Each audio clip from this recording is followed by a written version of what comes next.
नैहाटी में सोमवार को राजनीतिक तनाव उस समय चरम पर पहुंच गया जब भाजपा कार्यकर्ताओं ने तृणमूल कांग्रेस के मुख्य विधानसभा कार्यालय जयदीप बोस भवन के बाहर जोरदार प्रदर्शन किया।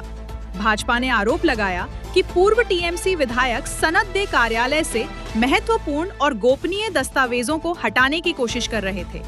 आरोप की जानकारी मिलते ही बड़ी संख्या में भाजपा समर्थकों ने कार्यालय का घेराव कर नारेबाजी शुरू कर दी और पूर्व विधायक को बाहर आने की मांग की, लेकिन अंदर से कोई प्रतिक्रिया नहीं मिली। स्थिति बिगड़ती देख नैहाटी थाने की पुलिस भारी बल के साथ मौके पर पहुंची, प्रदर्शनकारियों को नियंत्रित किया और सुरक्षा के मद्देनजर पूरे पार्टी कार्यालय को खाली कराकर बाहर से ताला लगा दिया। हालांकि ये अब भी स्पष्ट नहीं हो पाया है कि ताला लगाए जाने के समय कार्यालय के भीतर कोई मौजूद था या नहीं।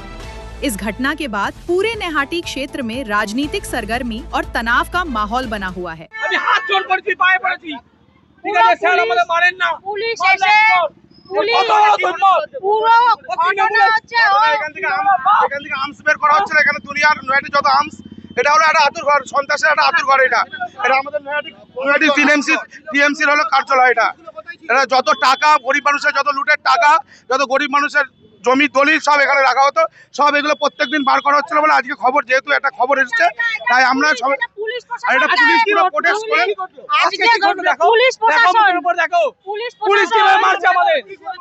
দেশের মধ্যে যা নোংরামি করতে কাজ হয়, ক্রিমিনাল নিয়ে সনদ দিয়ে, এর ভিতরে অনেক কিছু আছে, বোম মেশিন অনেক কিছু আছে এর ভিতরে। অফিসের মধ্যে আছে, অনেক লোক দেখেছে পর্যন্ত, দলের ছেলে দেখেছে ভিতরে কি হয় না হয়। তো ভালো লোক আছে বলে যে এই ঘটনার ভিতরে এইসব কাজ করে বেড়ায়, কাকে মারবে কাকে তুলবে। আমরা এখানে চোর স্লোগান দিচ্ছিলাম, বড়বাবু দাঁড়িয়ে থেকে আমাদেরকে এইরকম ভাবে মারধর করলো। আমাদের শুধু চোর স্লোগান দেওয়ার, এইরকম চোরামি করেছে, এরকম ভাবে আমাদেরকে অত্যাচারিত করেছে, তাকে আজকে সাপোর্ট করলো আমাদের বড়বাবু, নৈহাটি থানার বড়বাবু আমাদেরকে এরকম ভাবে গার্ড দিয়ে পুরো যে চোর তাকে ট্রান্সফার করে দিল। আর আমরা এরকম ভাবে মার খেলাম, বড়বাবু দাঁড় করিয়ে আমাদেরকে মারলো।